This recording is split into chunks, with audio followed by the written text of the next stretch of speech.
तो जो अब हम थीम्स डिस्कस करेंगे हमारे इस the dance of the forest जो प्ले है, इसके थीम्स है atonement, corrupted power, wounds, trauma, the past, nature, birth, ritual, and there can be many more things if you go and find, but right now हम इन्हीं themes को discuss करेंगे। तो पहला जो हमारा थीम है वो है अटोनमेंट।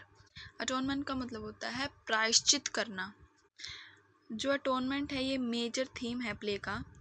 डेड मैन और डेड वुमेन को दोबारा से धरती पर बुलाया गया है ताकि जो 4 मोर्टल्स थे जिन्होंने इन दोनों के ऊपर अत्याचार किया था ये अपने पापों का पश्चाताप कर ले।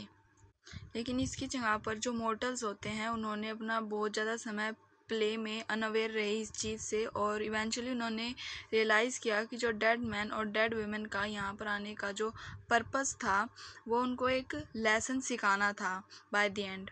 लेकिन इन दी एंड जो होती है उनको, जो मोर्टल्स होते हैं उनको ये रियलाइज़ होता है कि उन्हें ये समझाया जा रहा है कि पहले के समय में उन्होंने पाप करा था। ठीक है, बातों बातों में उन्हें समझाया कि पहले के जन्म में उन्होंने पाप करा था। क्या पाप करा था कि जो डेड वुमेन और डेड मैन थे इनके साथ इनको कोई जस्टिस नहीं दिलवाई और इनके साथ इन्होंने कोई न्याय नहीं करवाया। करप्टेड पावर जो है एक अनदर मेजर थीम है प्ले का, जो कि रिप्रेजेंट करता है माटा खरीबू और मैडम टॉय टॉयज़ के कैरेक्टर से हमें रिप्रेजेंट करता है करप्टेड पावर। अब कैसे? तो माटा खरीबू का जो दरबार होता है उसमें हम देखते हैं जो मैडम टॉय टॉयज़ होती है वो अपनी ब्यूटी और अपनी पावर को मैंस के ऊपर खराब एक्सप्लॉइट करती है, और जिसके चलते जो राजा होता है वो गलत डिसीज़न लेता है। जो मैडम टॉय होती है वो अपने ही तरीके से राजा को चलाना चाहती है, राजा को जो है भड़का देती है एक तरीके से, जिसके चलते जो राजा होता है वो डेड वुमेन और डेड मैन को मरवा देता है। माटा खरीबू के करैक्टर से हमको ये देखने को मिलता है कि जो फ्री थिंकिंग एक तरीके से जो सोल्जर था उसको बता रहा था कि भाई वो एक गलत चीज़ है जो माटा खरीबू कर रहा है, लेकिन फिर भी उसने उसको मरवा दिया। यानी उसने एक फ्री थिंकिंग शो करता है सोल्जर, उसको मरवा दिया। जो माटा खरीबू होता है वो चाहता है कि उसके गलत फैसले से भी लड़ाई हो, सोल्जर्स लड़ें उसके लिए। तो ये क्या रिप्रेजेंट करता है? ये एक करप्टेड पावर को रिप्रेजेंट करता है। और जो वोले सोयंका है वो अपने प्ले के द्वारा ये रिवील करना चाहते हैं कि जो पावर होती है वो करप्टेबल होती है, कि जस्ट बिकॉज लोगों को अथॉरिटी मिल गई है, लोगों के पास पावर है, तो इसका ये मतलब नहीं है कि वो लोग अच्छे हो गए या एथनिकल पीपल हो गए। नेक्स्ट थीम हमारा है वुंड या फिर ट्रॉमा। वुंड्स का मतलब घाव होते हैं, ट्रॉमा होता है आपके साथ अगर कुछ हादसा हो गया उसका जो आपके ऊपर प्रभाव रहता है वो ट्रॉमा होता है। तो जो प्ले होता है डिपिक्ट करता है कि जो लोग हैं यहाँ पर इनकी ज़िंदगी में ट्रॉमा है, कुछ घाव भी हैं पास्ट के, और सबकी बायोग्राफी रिप्रेजेंट करती है कि उनमें कुछ ना कुछ सेंसिटिव पार्ट भी है जो कि उन्हें दुख भी करता है, उन्हें हॉन्ट करता है, हर्ट करता है। तो जो फॉरेस्ट हेड होता है वो इन चीज़ों को जानता है और कोशिश करता है कि इन्हीं वुंड्स को लोगों के सामने दर्शाया जाए, और जो लोग हैं जिनको पास्ट में कुछ दिक्कतें हुई हैं, जिन चीज़ों से वो हर्ट हुए हैं, उनसे वो उभर सके। नेक्स्ट थीम है हमारा पास्ट। प्ले में हमने देखने को मिला कि एक लीनियर स्ट्रक्चर फॉलो नहीं होता। लीनियर स्ट्रक्चर का मतलब होता है कि अकॉर्ड यानी लाइन वाइज चीज़ें चली जा रही है, तो ऐसा नहीं होता। हालांकि जो प्ले होता है इसमें सारी चीज़ें एक दिन में ही हो रही होती है।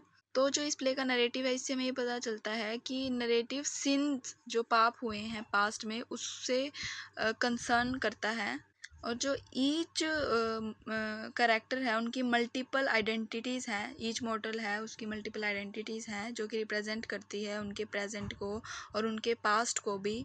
जो प्रेजेंट है वो लेयर्ड है पास्ट से सॉरी जो पास्ट है वो लेयर्ड है प्रेजेंट से, यानी जो हमारा पास्ट है, ठीक है, वो तो अब जैसे इस चीज़ को आप ऐसे समझिए, मान लीजिए आप कुछ लिख रहे हैं पेन से और वो मिस्टेक हो जाती है तो हम उस पर फ्लूड लगा देते हैं, यानी तो जो मिस्टेक हुई है वो हमारा पास्ट है, उस पर जो हमने फ्लूड लगा दिया वो एक लेयर हो गई और उस पर जो हम लिख रहे हैं वो प्रेजेंट हो गया। तो जो हमारा प्रेजेंट है वो अफेक्टेड तो होता है पास्ट लाइफ से। जो हमारे जो ये जो प्ले लिख रहे हैं वो ये दर्शाना चाहते हैं कि जो पास्ट होता है उससे हमें कुछ सीखना चाहिए गलतियों से। नेक्स्ट थीम जो हमारा नेचर है, इसमें क्या होता है, नाटक जो हमारा प्ले है ये एक जंगल में होता है और प्राकृतिक दुनिया के विभिन्न तत्व जीवन में आते हैं जो नश्वर के साथ हो रही गणना में भाग लेने के लिए आते हैं। जैसे कि हम देखते हैं मोर्टल्स होते हैं, यहाँ पर जिंदा लोग होते हैं, ठीक है, और जंगल में जो है मोर्टल लोग आते हैं, और जो डेड मैन और डेड वुमेन स्पिरिट्स भी होती हैं ये। तो जो डेड वुमेन और डेड मैन के साथ पास्ट में जो भी चीज़ें हुई है, उनका जो गणना हो रही है, उनके साथ जितनी भी दुर्घटनाएं होती है उनकी जो गणना हो रही होती है, तो उस चीज़ में पार्ट मोर्टल्स भी ले ही रहे होते हैं एक तरीके से। तो उस चीज़ को दिखाया गया है कि जो जीवित प्राकृतिक दुनिया के लोग हैं वो नश्वर लोगों के साथ जो हो रही थी घटनाएं उनकी गणना में भाग लेते हैं। अब जो फॉरेस्ट हेड होता है वो एक यानी फॉरेस्ट का एक अध्यक्ष होता है, और जब डेड मैन और डेड वुमेन की वेलकमिंग हो रही होती है और उन्हें वो बुलाता है दूसरी स्पिरिट्स को, ताकि जो भी उनके पास बोलने के लिए वो अपना स्पीच ऑफ पीस जो है रख सके आगे। तो इनमें कौन कौन सी स्पिरिट्स आती है? Spirits of river, spirits of palm, spirits of volcano and other spirits भी आती हैं। तो जितने भी ये एलिमेंट हैं नेचर के, जैसे वोल्केनो, रिवर, पाम, ठीक है, तो जितने भी नेचर के एलिमेंट हैं इन्हें पर्सोनिफाई किया गया है वर्सेस से, ताकि एक कनेक्शन शो करने की कोशिश की गई है ह्यूमन और नेचुरल वर्ल्ड के बीच में। जो अनदर थीम हमारे पास है वो है रिचुअल, तो और कह सकते हैं हम ट्रेडिशन।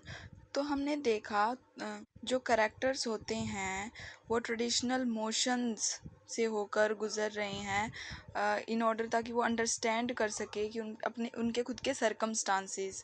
तो ये रिचुअल्स कौन कौन से होते हैं? जैसे कि हमने देखा जो मोर्टल्स होते हैं वो सेल्फ डिस्कवरी करते हैं अपनी, ठीक है, कि वो पिछले जन्म में क्या थे, उन्होंने क्या क्या किया, जिसमें मोर्टल्स को अपने क्राइम्स जो भी उन्होंने के रिलीव करने हैं, और जो डेड मैन और डेड वुमेन है उनसे क्वेश्चन किया जाना चाहिए। और फिर हम देखते हैं कि जो मॉर्टल्स होते हैं वो अपने सीक्रेट्स को रिवील कर रहे हैं।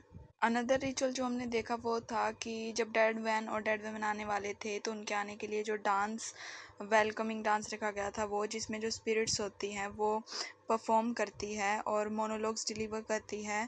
और एक जो होता है हाफ चाइल्ड का डांस करना, जो कि ये डिटरमिन करता है कि जो अनबॉर्न चाइल्ड है वो किसके साथ जाएगा। जो रिचुअल होते हैं, डांसेस होते हैं, फॉर्मल रिप्रेजेंटेशंस होती है, वो लिटरल इवेंट्स के लिए स्टैंड करती है। तो हम इस प्ले में देखते हैं कि जो रिचुअल्स होते हैं वो बंधे हुए हैं नरेटिव के साथ ही, ठीक है, रिचुअल्स को दर्शाया गया है एज अ नरेटिव, ठीक है। जो हमारा नेक्स्ट थीम है वो है बर्थ।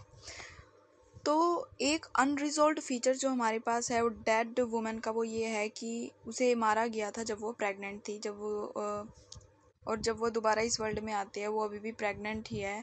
और जब रिचुअल होता है तो उसके फीटस से एक हाफ चाइल्ड निकलता है जो कि इन्फ्लुएंस्ड होता है स्पिरिट्स के वर्ल्ड से, और बाकी बचा हुआ वो अपनी मदर से इन्फ्लुएंस होता है। तो जो हाफ चाइल्ड है वो एक ट्रेजिक फिगर है जो ये दर्शाता है कि उस चाइल्ड को कभी भी रिलीफ नहीं मिला थ्रू आउट द लाइफ। और जब उसे चांस दिया जाता है बोलने का तो वो कहता है, I who yet await a mother, feel this dread, I who flee from worm to branded worm, cry it now, I will be born dead, I will be born dead.